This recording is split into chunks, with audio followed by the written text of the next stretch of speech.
Hi, everyone. Good morning to those joining us from Europe and good afternoon to colleagues in Southeast Asia. This webinar is brought to you by the Southeast Asia IPR SME Helpdesk and the European Chamber of Commerce in the Philippines.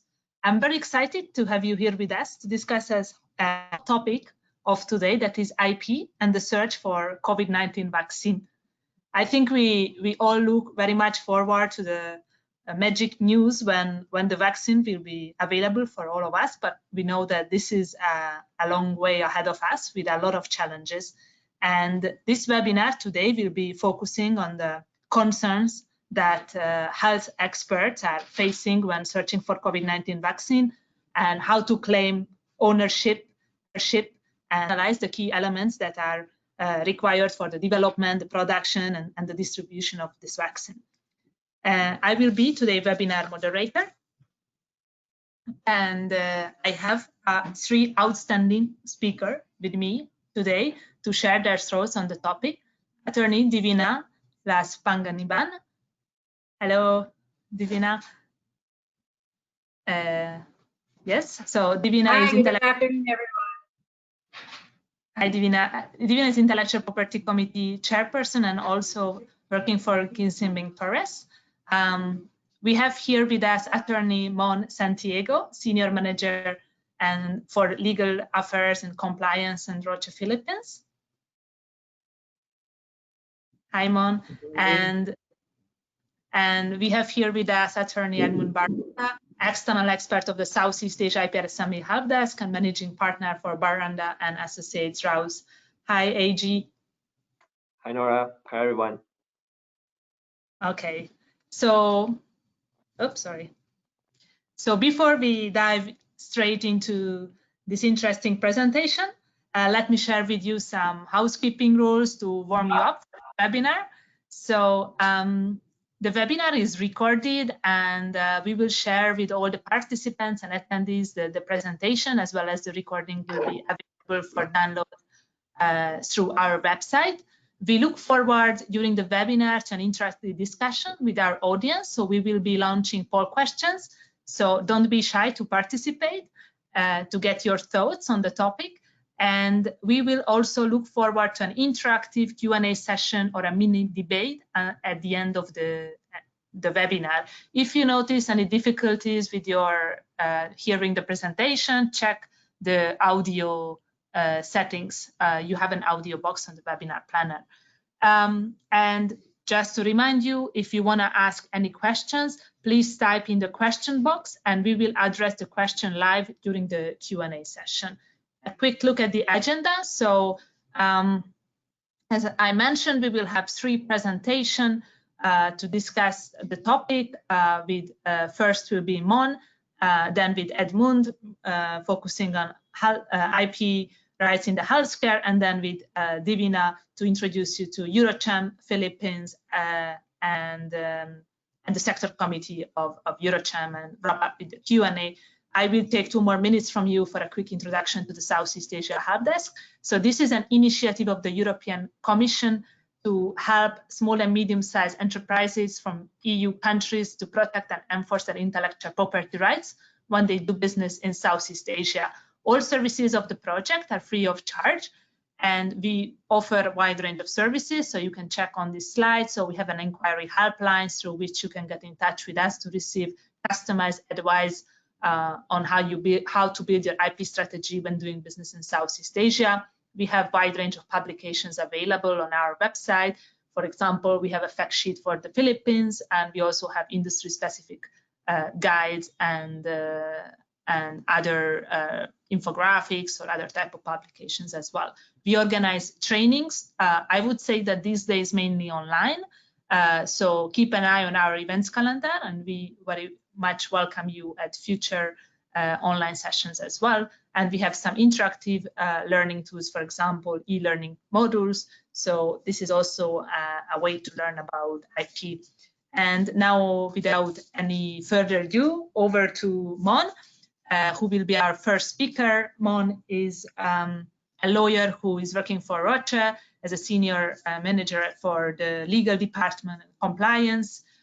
Before, at the beginning of his career, he worked as a litigator, and then later on became an manager operations attorney for several multinational companies, and also worked for one of the largest telecommunication company before switching to healthcare compliance. So, Mon, if you can share your screen now.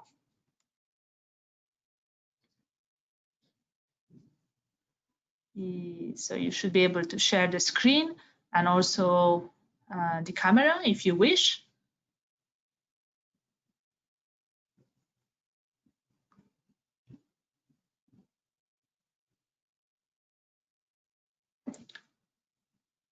Okay, do you see my screen now? Yes, I confirm I see your screen and I also hear you well. So the floor is yours. Okay, thank you very much. So good morning to our European colleagues and good afternoon to the rest of the world, especially here in Asia. It's now 3 in the afternoon. I begin my talk talking about COVID-19, where we are, both the global and the local situation. I started my presentation to express that it's both an easy and a difficult topic. Easy in the sense that COVID-19 and its effects is something that we all experience.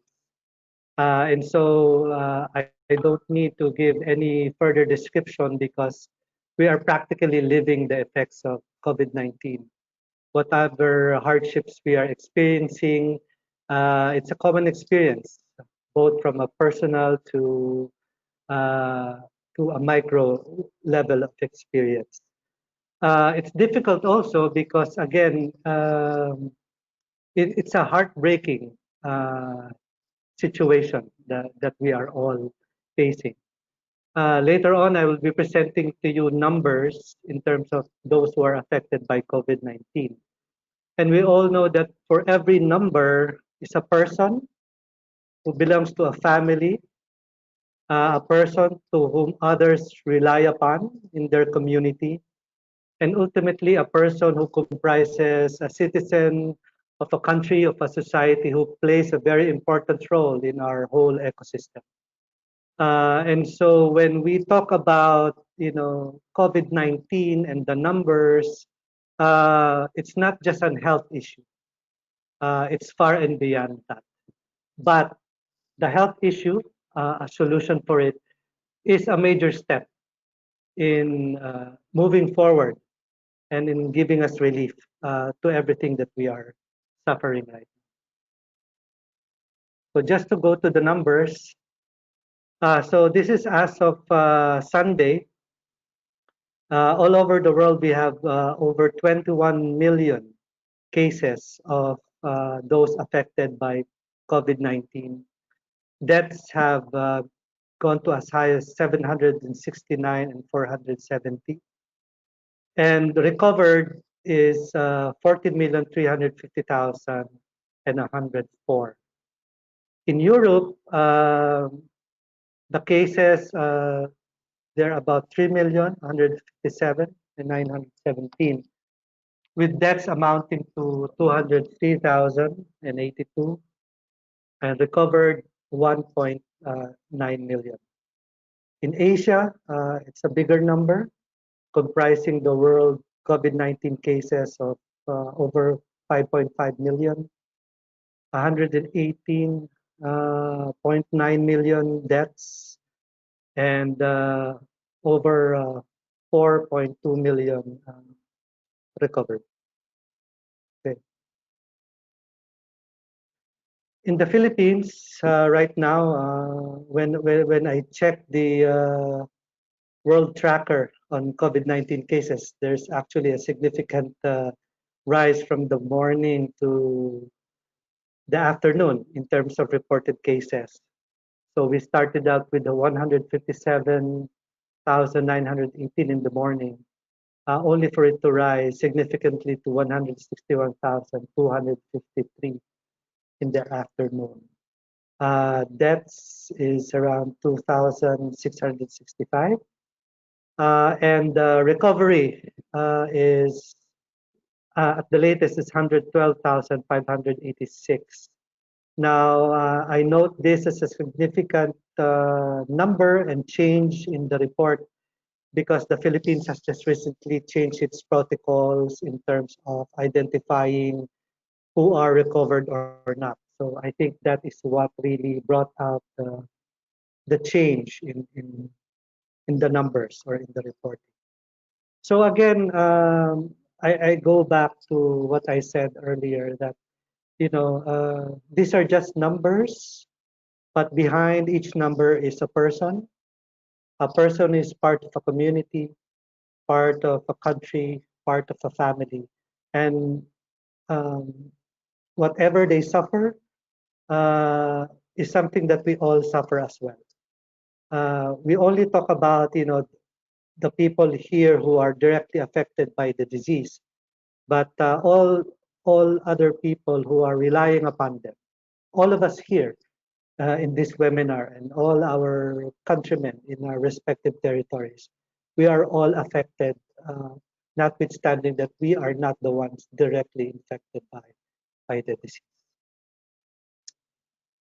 Okay, so moving on, I'd like to speak now, having reported to you where we are at in terms of the numbers of COVID-19 cases in the whole world and in the different regions. I'd like now to speak about the importance, the role that we play, specifically the pharma industry, regards finding a cure or treatment for COVID-19. We at Roche and other pharmaceutical and diagnostic companies like us are constantly innovating to develop and deliver diagnostics and life-changing treatments for the benefit of millions of people around the world. And this is our role and responsibility that we share, which is to innovate for the benefit of society. In fact, in Roche, my company, our mantra is do now what patients need next. And aside from this common and shared noble purpose to deliver solutions and cures to patients, what stimulates and helps us sustain our innovation is actually robust intellectual property systems. Hence, IP protection for medical innovation is needed to address the healthcare challenges we face today. The biggest of which, of course, is the challenge brought about by the COVID-19 pandemic. Now, innovation is central to social, cultural, and economic development. The generation of new ideas and their practical application has fueled advancement throughout history. The recognition and protection of innovation through patents, designs, trademarks, copyrights, and other mechanisms reflect the value of such progress and is crucial for its continuation. Effective intellectual property systems protect the inherent right of the innovator to benefit from his, her, or its work within a fixed period of time. And after this set period, others can use and freely benefit from the advancement. Innovation requires investment. Research and development of new medicines demand many years of intensive effort, considerable investment, and the willingness to accept significant risk on the part of the innovator. On average, only 1 to 2 of every 10,000 molecules complete the journey from laboratory to the bedside. By providing a time-limited protection, this guarantee of protection, specifically patents, give innovators the degree of certainty and incentive which we need to continue to invest in the future and to turn science into valuable medicine. It is fair to say that if it were not for IP protection, there would be virtually no new medicine. As such, and given the urgency to come up with the treatments to COVID-19, we encourage governments with strong IP systems to maintain their commitment to protect innovation, and by doing this, they further support the efforts to come up with the much needed vaccine. For the Philippines and other developing countries, we encourage the governments to highly consider the role of a strengthened intellectual property system, not only in addressing the pandemic, but in encouraging the transition to an innovation-based economy, delivering societal benefits and economic growth. So, having said this, where are we in the development, in the search for treatment and vaccine for COVID-19?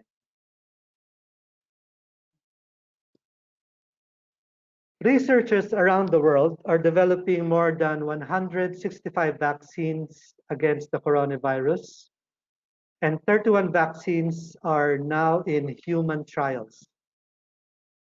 Vaccines typically require years of research and testing before reaching the clinic, but scientists are racing to produce a safe and effective vaccine by next year. Work began in January by deciphering the SARS-CoV-2 genome, and the first vaccine safety trials in humans started in March. But the road ahead remains uncertain. Some trials will fail, and others may end without a clear result. But a few may indeed succeed in stimulating the immune system to produce effective antibodies against the virus.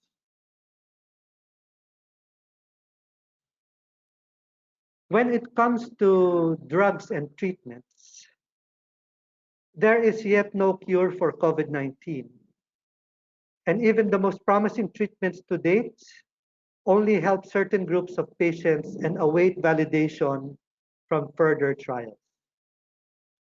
Although the local FDA, as well as other FDAs in other countries, granted emergency use or their authorization to some of their treatments, the effectiveness of these treatments against COVID-19 has yet to be demonstrated in large scale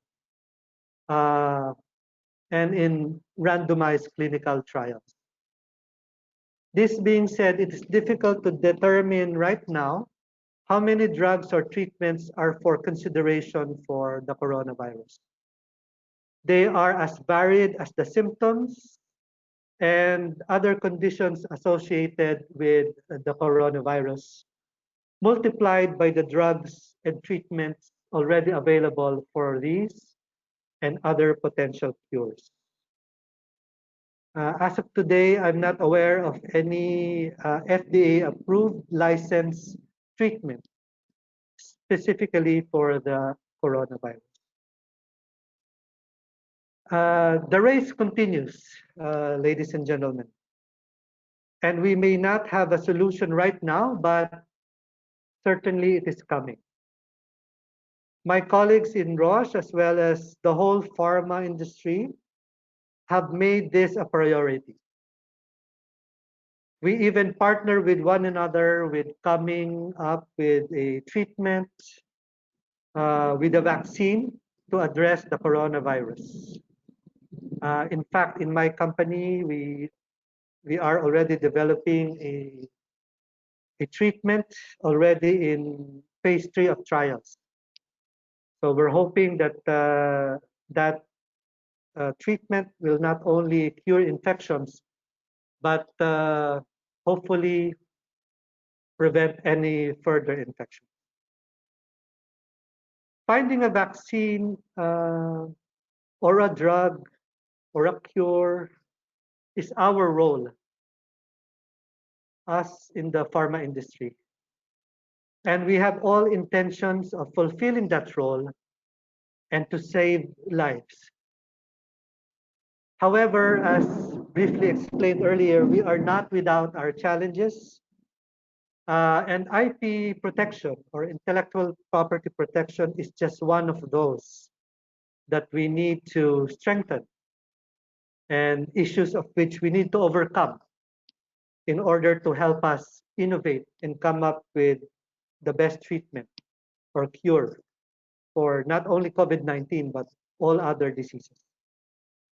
Again, we call on governments and as well as all other allies of our industry against this pandemic and help us to overcome these challenges of not only IP protection, but also of others. And so with that, I end my presentation.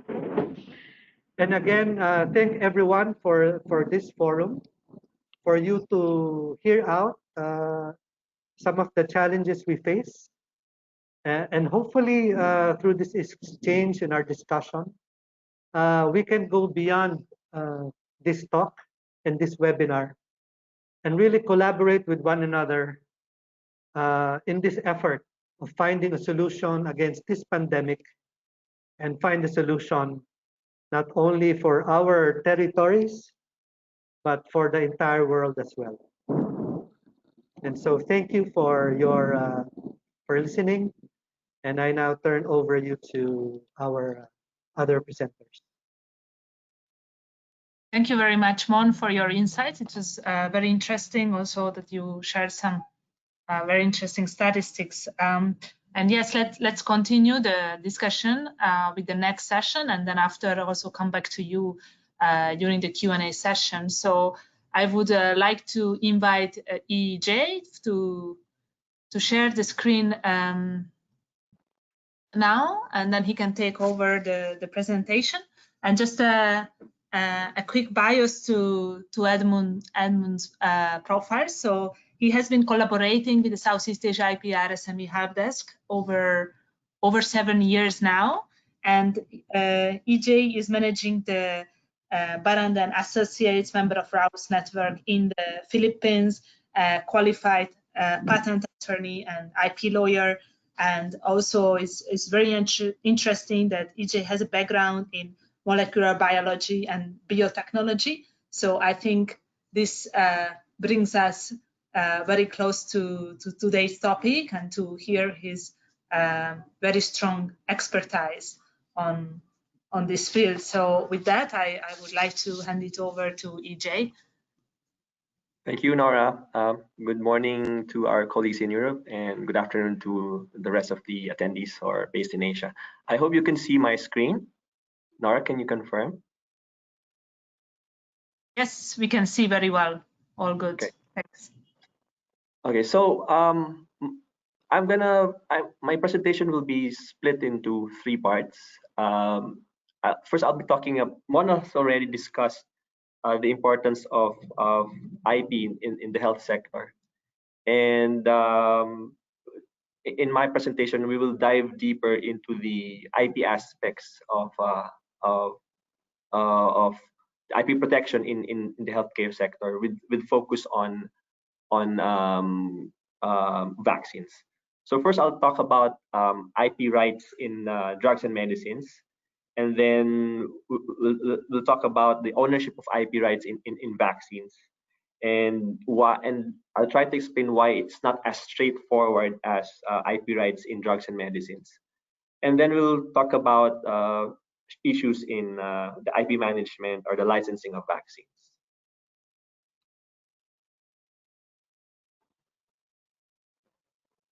Okay, my screen is not moving.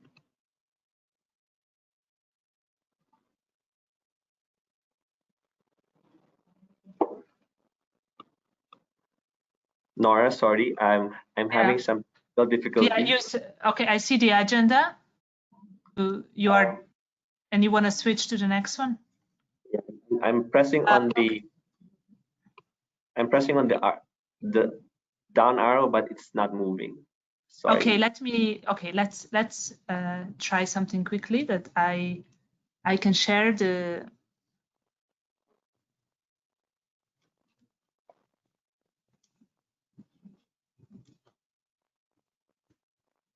Okay, Can you so, see my screen now? okay, Okay, so perhaps you can let's just keep it like that, and okay. after the Maybe poll, I'll I just can ask give you it to, back to you. okay, I can just ask you to move the slide. Okay. Okay, sure. So this is a very timely topic. The COVID vaccine has been in the headlines for the past several days, and particularly last week. And you've seen the headlines where our Philippine president is pushing for this Russian vaccine to be used here in the Philippines, and he even volunteered to be one of the test subjects. Although it turned out he's not qualified after all. But it begs the question: why is the Philippine government pushing for vaccines from Russia and China? What are the criteria for choosing the vaccine that will be used to treat COVID-19 patients here in the Philippines? So um, um, so the question is, why vaccines from Russia? Why vaccines from China? If there are any doctors here, I'm sure the top of the criteria, of course, would be safety and efficacy. But from an IP practitioner's point of view, I think another important question is what's the financial burden of buying those vaccines and using it to treat COVID-19 patients here in the Philippines? What are the costs? What are the IP terms and conditions? So those are things that I think we should be looking at, and not just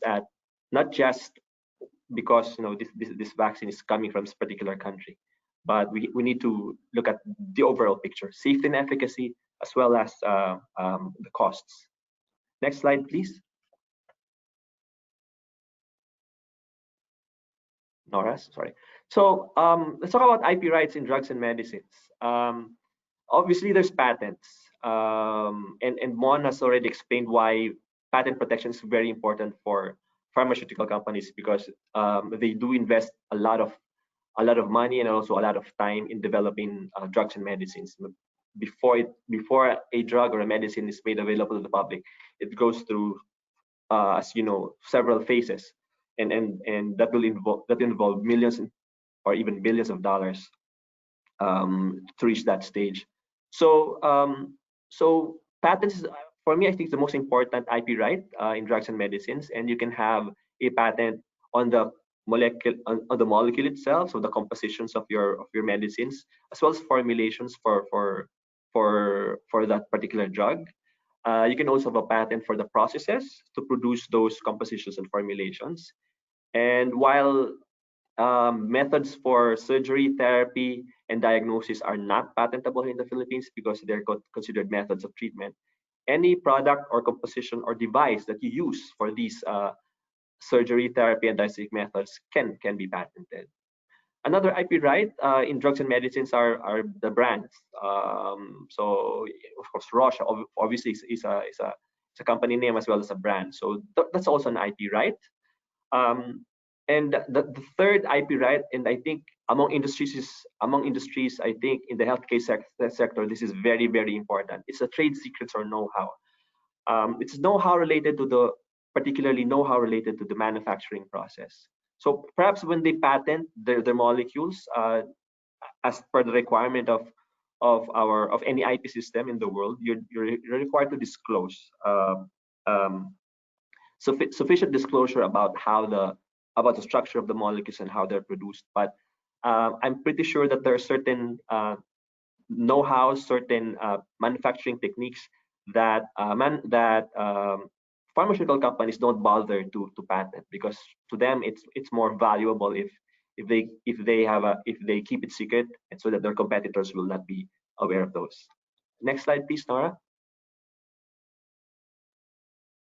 So again, continuing our discussion on what are the IP rights in drugs and medicines. So this is again unique to the healthcare sector, because for you to be able to commercialize your drugs and medicines, you have to get an FDA registration, and the FDA would require you to submit certain tests or data that they require to determine whether your drug is safe and effective. So that undisclosed test or other data that you submit to the FDA, that's protected against unfair competition, meaning you can prevent third parties from using such clinical data so that you submitted to the FDA to gain marketing approval for the manufacture of competing products. The last two IP rights that are that you can find in drugs and medicines may not be as huge as patents and trade secrets, are copyrights and industrial designs. So when I say copyright, I'm talking about the pamphlets, the package inserts, or even the packaging designs. That's covered by copyright. And industrial designs as well. And when I say industrial design, it could refer to the packaging designs itself. So they can both be copyrightable as well as registrable as an industrial design, and as well as drug delivery devices. So as long, but the industrial design will protect the aesthetic part of these drug delivery devices. Next slide, please, Nora.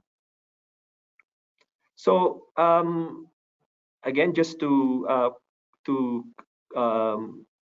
cover what rights pharmaceutical companies enjoy when they have patents over medicines.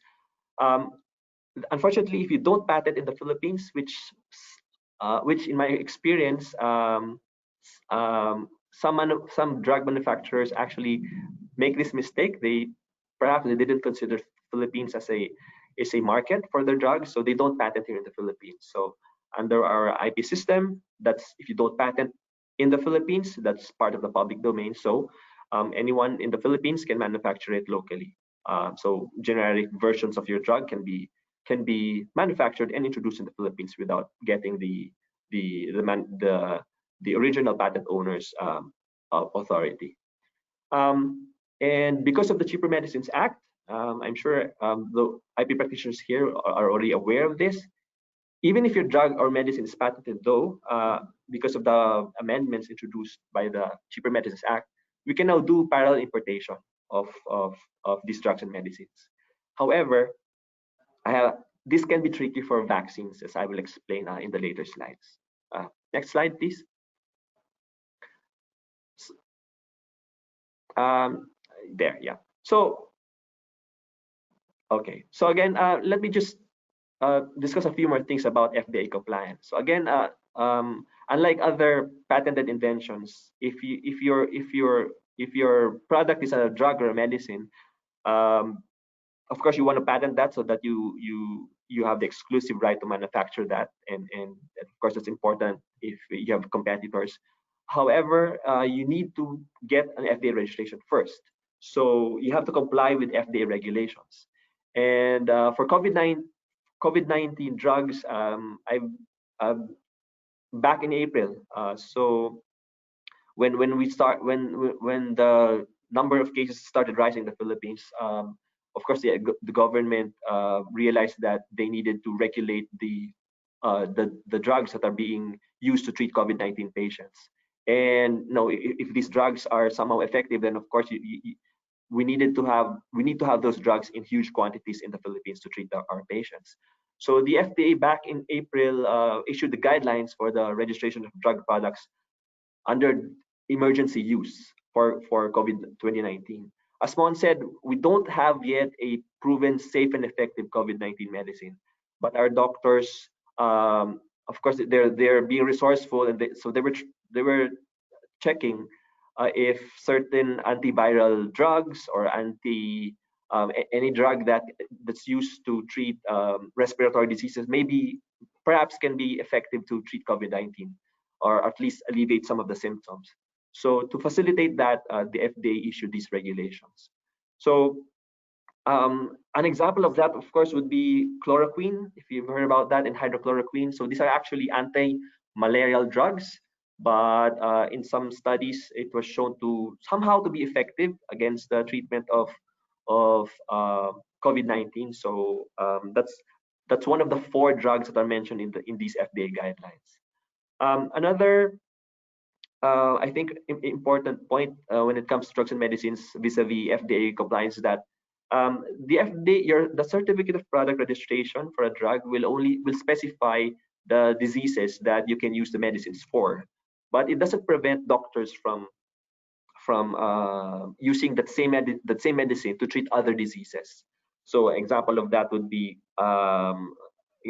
Exactly, chloroquine. Chloroquine should be an anti-malaria drug. It's approved to treat malaria, but then since they saw that it may somehow alleviate COVID-19 symptoms, so they use it to treat COVID-19. So that's an off-label use. My last point with respect to IP rights vis-a-vis drugs is that there's, as I mentioned, before you can commercialize a drug, you need to show that it's safe and effective, and that takes time. Sometimes months, sometimes a year, years. However, in the Philippines, there's no patent term extension to cover the period while you're securing the FDA approval. So we received some pressure from other jurisdictions to somehow correct this. So maybe a few months extension to cover the time lost when the drug manufacturer is trying to get FDA approval. But to date, we don't have that. Next slide, please. So sorry, yeah, before we go to the poll question, yeah, previous slide first. Okay, so here's some headlines in the past couple of days directly relating to this topic. So Avigan is an antiviral drug developed in Japan. It's an anti-influenza drug. So it's for the treatment of flu. But studies in Japan have shown that they seem to be effective in treating COVID-19. So of course, before you can administer Avigan here in the Philippines, you need FDA approval. So that's what the manufacturers of Avigan, or those who are trying to use it here in the Philippines, are doing. They're now seeking to prove that the drug Avigan is indeed safe and effective to treat COVID-19. So the DOH said that clinical trial is now ongoing. There've been a lot of buzz about this traditional Chinese drug called Lianhua Qingwen. I'm not sure if I pronounce it right. And the FDA recently approved that, but it's not really for COVID-19 treatment, because this traditional medicine is actually used to treat fever, runny nose, so any respiratory ailments. But it's not, obviously, it's not specific to COVID-19. But the reason why it was brought here into the Philippines is because in China, it's part of the standard treatment that they do to treat COVID-19 patients, and apparently it works in China, so maybe it could also work here in the Philippines on our on Filipinos. Next slide, please. I believe we have a poll question. So I will launch the poll now. Yes.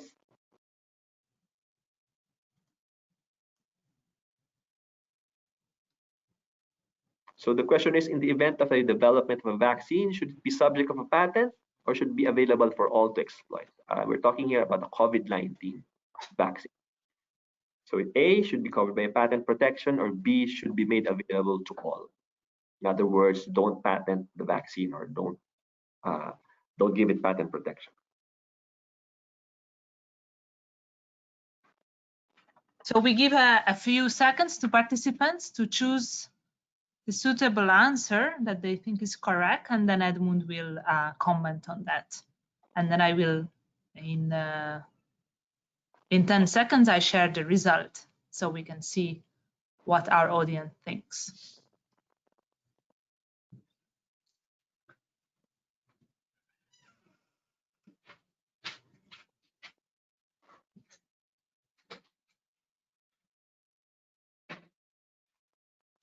Okay, and I think we can share the result now.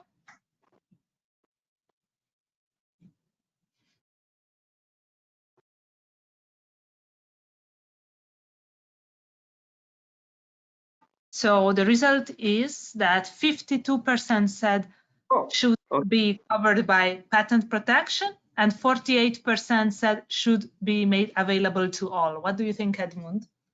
This is a bit surprising, actually. I guess it reflects our audience. So maybe half would be in the pharma industry and half would be in the health sector, or at least doctors, practitioners, etc. But I'm inclined to side with what Mon already said about we need IP protection so that because we need to encourage pharmaceutical companies to invest in developing medicines and vaccines. Although I do understand that this is COVID-19, where this is it's a pandemic affecting the world. So if you don't protect it through patents, then that will make the vaccine more accessible. So I understand where the 48% is coming from. But anyway, let's move on to the next slide, please.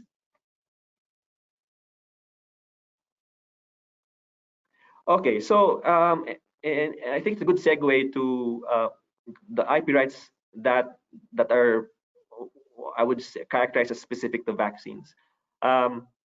Obviously, you want patents. You want if you're a pharma company and you're developing a vaccine, you want it to be patented because that's if you have exclusive rights to this vaccine, then of course you will be able to recoup your investment. Just imagine you'll be manufacturing billions of doses, and if you mark up your vaccine, let's say just by $1 or even $5 or even $10, multiply that by a billion, and you have a $10 billion profit.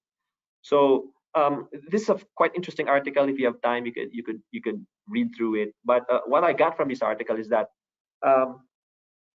yes, these pharma companies are scrambling to get patents to the vaccines that they're developing. But on the other hand, you can have the government can step in and can intervene and say, okay, even if you have these patents, we will grant you these patents, but then we will set a price ceiling for these vaccines. So, and I think that's something that we can consider. I understand from the article that in the US, for example, Pfizer is one of the front runner in developing the COVID-19 vaccine. They struck a deal with the US government and they put a price ceiling of only $20 for the vaccine. So this is something I think that our Philippine government can also consider. Okay. Next slide, please. So this is the different stages in developing drugs and medicines. I lifted this directly from the FDA website.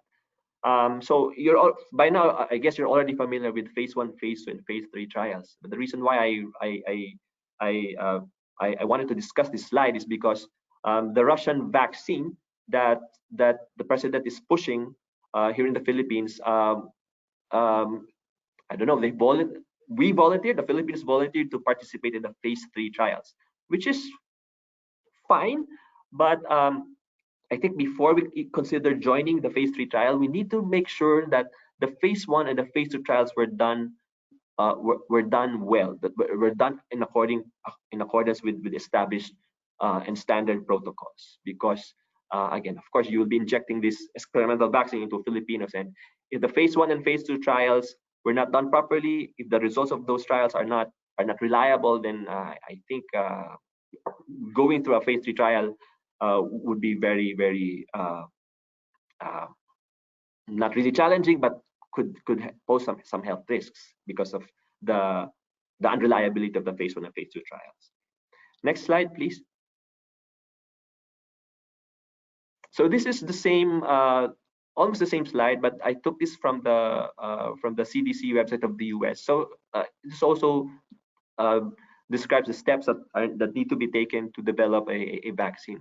But what I wanted to point out here is that I'm not sure if this is also being done in the Philippines, but in the US, each lot, so you manufacture vaccines by lots, and each lot of vaccine, it has to be reviewed by the FDAs. So and once you get the FDA approval, it's the only time that you can distribute that lot of vaccine. So again, a lot of regulation when it comes to vaccines. Next slide, please. So the reason why I'm saying that vaccines are not as straightforward when it comes to patent protection as medicines is that a vaccine, the composition of vaccine is complex, and therefore the IP for that vaccine will also be complex. And this is a slide I took from WHO. So a vaccine is composed of many components. You can have the DNA segment, and I'm not gonna bore you with all the technical terms, but a vaccine is made of several components, and each component, so if you can see from this slide, each component will have an IP, and therefore you're not, when you develop a vaccine, the owner of the IP in that vaccine may not be just the one entity. It can be several entities that own the components to this vaccine. Next slide, please. So and that's the reason why vaccines are different from drugs. There's you cannot really say that there's a generic vaccine. They don't exist because maybe the most integral component of the vaccine could be the DNA or the antigen that's used to elicit the response, the antibodies. To that may be no longer patented, so that's generic. But the other components of the vaccine may still be covered by patents. So you cannot introduce a generic version of those patents.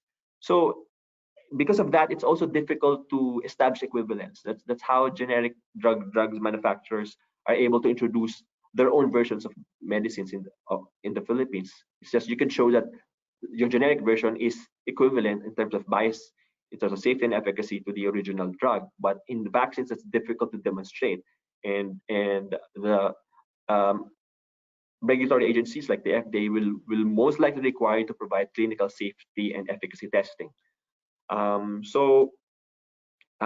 apart from that, even if there's no patent barriers, as I mentioned earlier, it's the expertise or the know-how in manufacturing that vaccine that may have been kept secret by the original patent owner. So you may not have access to that information. So you will also have difficulty in manufacturing the vaccines in huge doses, which is important when it comes to treating COVID-19, because you need doses in billions.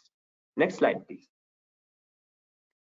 So I just want this slide just illustrates the different possible IPs in a vaccine. So I've listed there the different components of the vaccine, and each component of the vaccine, the possible IP protection. For example, it's the antigen, for example. So that molecule that's responsible for eliciting the response of our immune system, that could be covered by patent, but also be covered by know-how, meaning the know-how in manufacturing this antigen in huge quantities. And who are the possible owners of these IPs? So it could be the vaccine proponent itself, but it could also be third parties, and that's why ownership of IP rights in vaccines is complex. Next slide, please. So again, just to sum that up, so when it comes to IP rights in vaccines, there are various IPs involved in different stages of developing the vaccine. So you can have several companies owning IP, patents, know-how in a single vaccine. And as Mon mentioned already, since this is a complex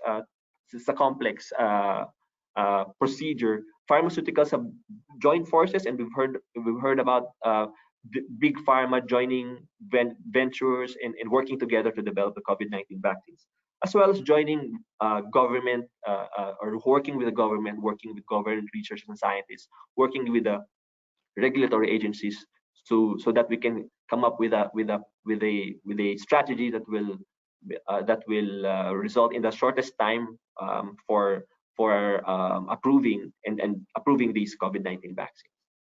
Next slide, please. So this is an example of a basic vaccine where you will need to get the permission of other third parties in order to develop this vaccine, because there are certain components in that vaccine that are still patented. So a good example would be this vaccine to treat whooping cough or cellular pertussis. So the antigen itself may have been already off patent, but then a what you call a virulent factor, pertactin, which makes the vaccine more effective, is still patented. So what do?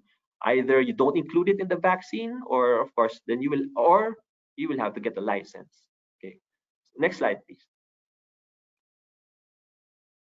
So again, this is what I meant when I said that pharma companies realizing the enormity of the task of developing COVID-19 vaccines. So these competitors are now collaborating to develop a vaccine to fight COVID-19. Next slide, please. So just a few more slides. So on the other hand, you can have one pharma company who thought that they have patent exclusivity. So they started developing the vaccine. They invested millions. They're already in the maybe the later stages of the phase trial, only to find out that they were not the first to file a patent application for the technologies that they were developing. When I mean by technologies are needed to develop the vaccine. So that's a complication in the development of vaccines and why it's very risky to invest in developing vaccines. Next slide, please.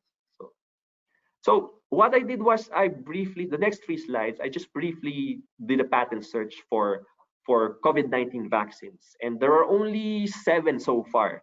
But remember that doesn't mean that these pharma companies have not filed patent applications. Because remember, in a patent application, 18 months has to lapse before it's published. But already right now, I mean, we only labeled or named this virus COVID-19 back in, I think, in January or February. But already you have about, I think, 7 or 8 COVID-19 applications that were published. So, but I'm sure there are hundreds that are pending right now. Next 2 slides, please. Now you can skip the next 2. Okay, so licensing.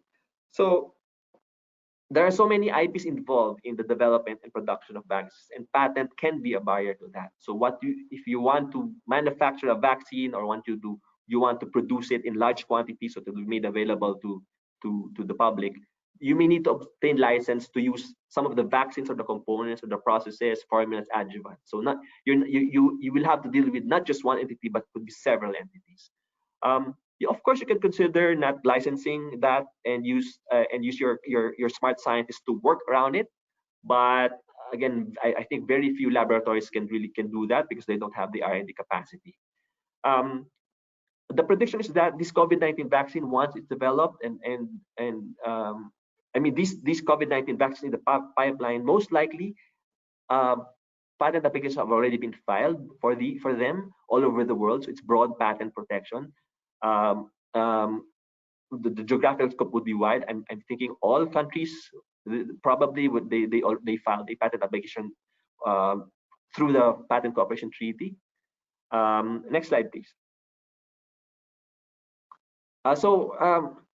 I guess my message is we need to balance between public health needs, especially in developing countries like the Philippines, where our resources are limited, and of course, what Mon has already been saying, commercial incentives that are required by pharma companies who are developing these vaccines. Next slide, please. So I think we can skip this part. Next slide. Good question. Okay. So can the Philippine government use a patented COVID-19 vaccine without the Patents Owners Authority? So yes or no? So can the Philippine government ignore the patent? Say, no, we need this vaccine, so I know you have a patent, but we will still manufacture this because it's needed by the Filipinos.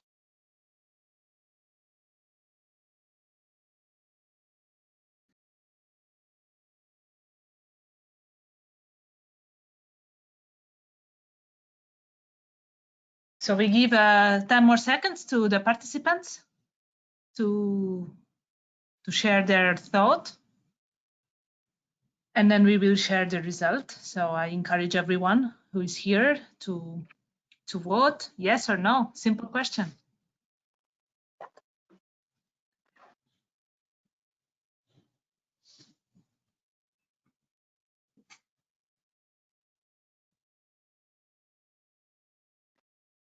Okay, I think we can show the result now.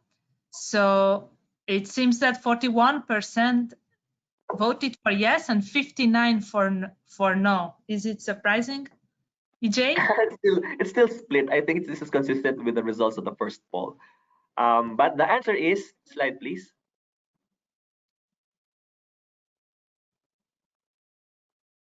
Nora, if you can go to the next slide. Okay, I think you skipped a few slides. Sorry.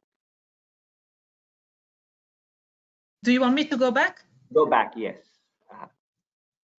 This one? No, no. This one? There, yes. Okay, the answer is yes. I mean, technically, the Philippine government can compel the patent owner to license them or license another entity to use that patented vaccine or medicine. So under Section 93 of the IP Code, we have a in cases of national emergency or in cases of national security, nutrition, health, or the development.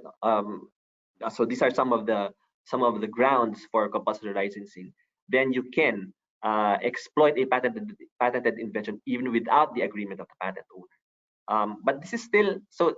The patent owner will still be paid, will still be compensated, but it's just that they have no choice in it because it's the government says, no, we are compelling you to license these patents to the manufacturers or to third parties so that we can make the drug or the medicine or the vaccine available to the public. There's a special there's another provision in the IP code this is due to the Cheaper Medicines Act. It's a special compulsory licensing for the importation of patented drugs and medicine. So it lays down the procedure for you to be able to import these patented drugs and medicine. So down to my last 3 slides. Next slide, please, Nora. So the compulsory licensing has been questioned before the Supreme Court, and in cases that we've uncovered, it seems that the Supreme Court has consistently upheld the grant of compulsory licenses when the reason for that is that it's necessary for public health. So you have this case of Baranda Price versus Unilab in 1988. Next slide, please. So that's and then this Smith Klein and French Lab versus CA case decided back in 1997. This is for the drug cimetidine. And then next slide, please. Okay, but so that those were decided before the IP code was revised and before the Cheaper Medicines Act. We did some research, but today there's no compulsory license that were applied for and granted under IP code. Although there was one petition for compulsory license filed under the amended Section 93A for the importation of lopinavir and ritonavir. It's a combination drug, but this was dismissed based on compromise agreement. So the parties agreed that I guess they agreed to a licensing fee. Next slide, please. This was the last slide, Edmund. Yeah. So I'd be happy to answer questions at the Q&A portion. Thank you. Okay, very good. So thank you, and sorry that in the beginning your screen froze. I know that it's a little bit different when you rely on someone to change the slides, but I think it was smooth. So thanks for the quick adaptation. Thank you, Nora, for the patience. The presentation was very insightful, and we also received some questions. So I would like to just ask the participants to hold on a little bit because we have one more short presentation ahead of us from Divina. So I invite Divina to share her screen now and introduce us to the European Chamber of Commerce in the Philippines and IPR Sector Committee activities. Divina, perfect. I can see your screen already, Divina. Just put it on full screen. Okay. Can you see my screen now? All right. Okay. Yes, all good. So I would. Okay. Thank you very much, Nora, for the introduction, and thank you, EJ and Mon, for those very insightful discussions. My assignment for today is just to introduce you to the European Chamber of Commerce of the Philippines. I chair the IPR committee of the Chamber, and I would like to thank the Southeast Asia IPR SME Helpdesk for giving us the opportunity to introduce the Chamber to you. The chamber is actually a bilateral foreign chamber that promotes European interests in the Philippines. We are a strong network of almost 700 members, composing of individuals and companies. And so that translates to a very good network for businesses, and a lot of opportunities are also born because of that network. The services that the chamber offers are advocacy, business consultancy, events, international trade fairs, membership, project management, and because of COVID-19, we also have e-learning sessions under our competency hub. We have a lot of advocacy committees, and one of which is the Intellectual Property Committee. Who has very good relations with Southeast Asia IPR SME Helpdesk. We also release a lot of publications. These are our advocacy papers on numerous issues that businesses face here in the Philippines. We also have a lot of position papers, and closer to home is this Doing Business in the Philippines handbook, which was jointly completed by the Chamber and our firm, Quisumbing Torres. In particular, the IP committee is a very intimate committee, but still very meaningful in terms of IP advocacies. We had 3 meetings already. The first committee meeting was held back in June 2019, and we had a very gracious Attorney EJ Baranda as our speaker. He talked about the latest legal developments in the IP world here in the Philippines. And during the discussion, a lot of focus was given to the interests of SME businesses here in the Philippines and how they can protect and enforce their IP rights here in the country. Our second meeting was graced by no less than the Deputy Director General of the IPO. He talked about the state of IP enforcement in the Philippines, and we were also very fortunate to have the Executive Committee of the IPO talk about the latest developments in the procedures within the IPO office. We had the Director of Trademarks, the Director of Patents, and all the other bureaus were represented during that meeting. One which I'm very proud of is the very recent meeting that we had, which was held virtually because of the pandemic, where we had as our keynote guest the Director General of the IPO, Attorney Roel Barba, and of course, our very dedicated resource person, Attorney EJ Baranda, was also there, and shared practical tips on how to protect intellectual property in times of the pandemic. We had a very fruitful discussion with the Director General. We also had the executive officers of the IPO answer questions from the participants regarding protection of intellectual property during the pandemic and moving forward too. Okay, so there you have it. That's the ECCP in a nutshell. Thank you to the Southeast Asia IPR SME Helpdesk.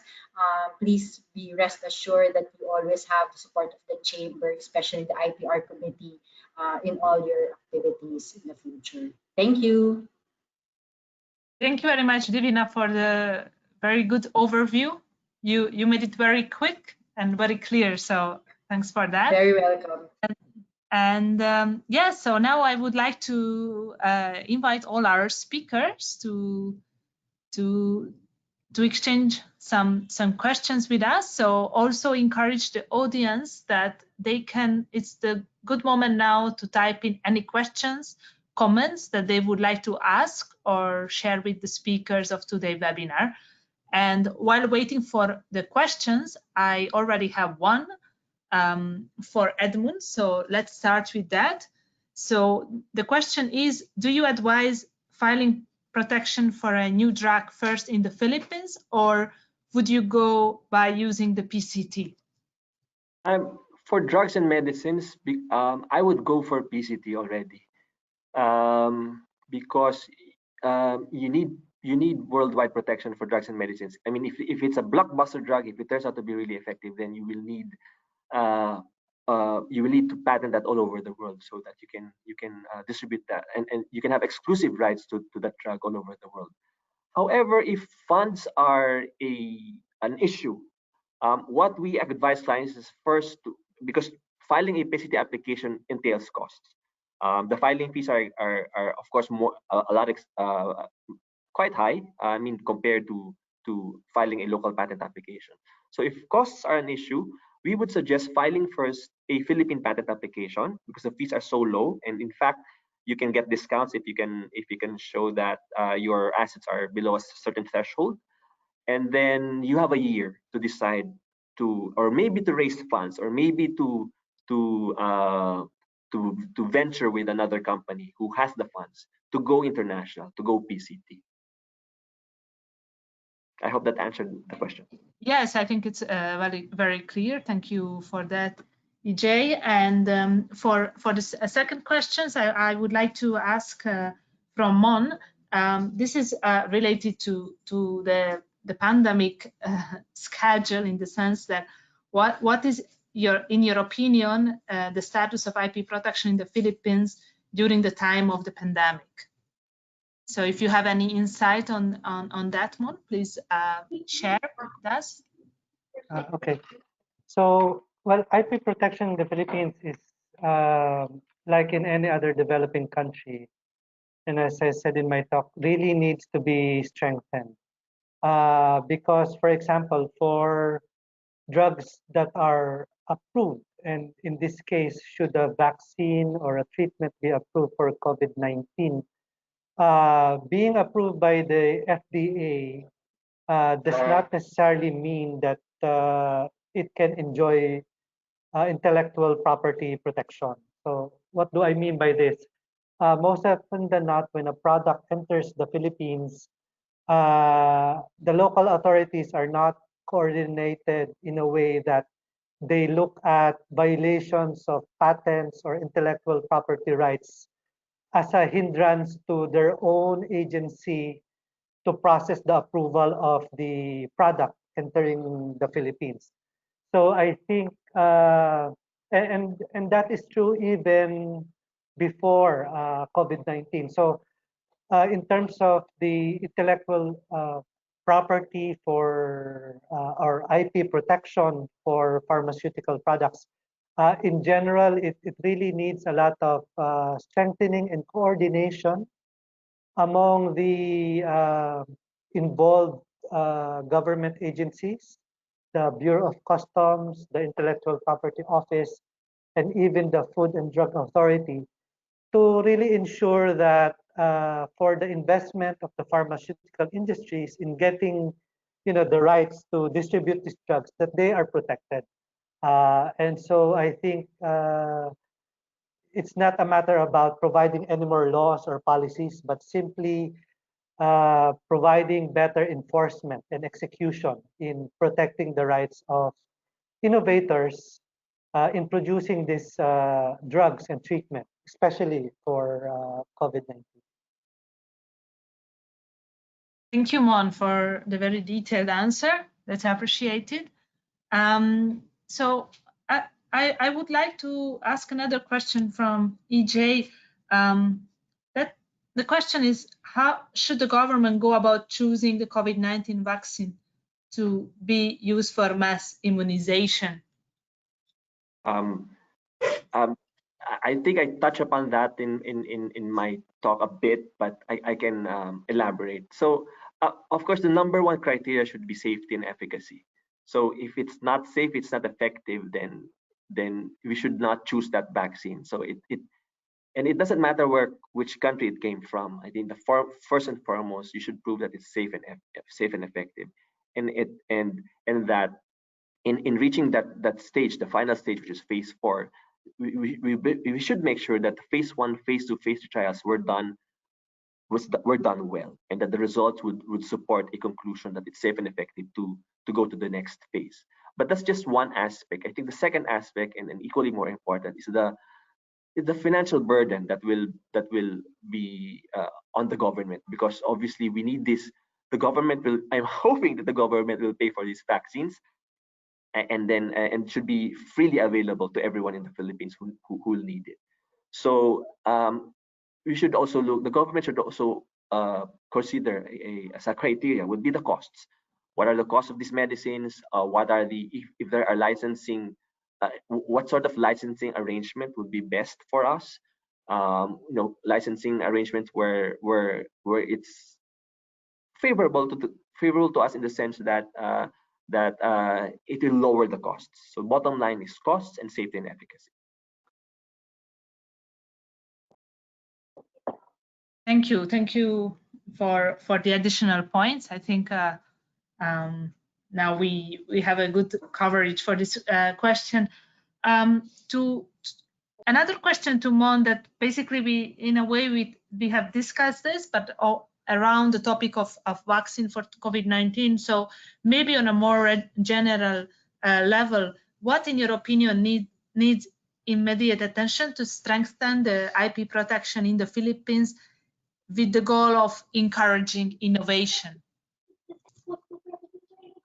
Okay, so I think really to encourage innovation, as I mentioned, is the laws and regulations are there already, and they're very comprehensive.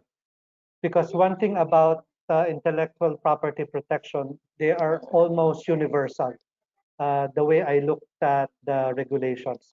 So it's now a matter of the different territories putting in the resources to enforce this intellectual property law. So if I were to give a simple answer, it's really about strengthening enforcement to make sure that the rights of patent or intellectual property owners are protected.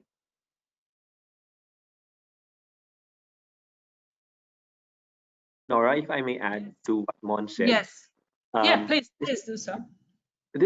And I agree that yes, it's really the enforcement side where we are lacking. I do agree that we already have the IP, a very good IP system in place, and in fact, if you ask the IPO, they will even say that we're one of the leaders in the ASEAN region in terms of IP systems, and I agree with that. It's really the enforcement of IP rights where we still need, where we want to see more improvement. And particularly now, there's a pandemic and people are shifting to the online space. As a practitioner, we're seeing a lot of counterfeits being sold in the online space, including counterfeit drugs and medicines. So I think that needs to be addressed immediately. Okay, that's a very good point. Thank you for the addition, EJ. So I think I don't see more questions from the participants, to be honest. So I would say that we had a very good discussion on the topic, and let's see the future developments. Maybe in a couple of months we can do a follow-up webinar and discuss further the topic. So thank you very much for all the three speakers of today's webinar presentation. It was really insightful. And I also would like to share with you on behalf of the Helpdesk that despite the pandemic, we keep being active and organize various webinars. So the next one will be on how to take advantage of international treaties when applying for a patent in Southeast Asia. So it's somehow also linked to today's session. And then on the 8th of September, we will have a webinar on what to know about smart cities in Southeast Asia, opportunities and risks that we do in collaboration with the Singapore Economic Development Board. So if you are interested in the topic, you are all very welcome to join the webinar. And with that, I would like to say goodbye to all of you. I wish you good health. Take care of your family and your colleagues. And once again, thank you also for European Chamber of Commerce in the Philippines for co-organizing this session with the Helpdesk. Thank you very much. Thank you. Bye. Yeah. Goodbye. Bye. Bye. Thank you, everyone.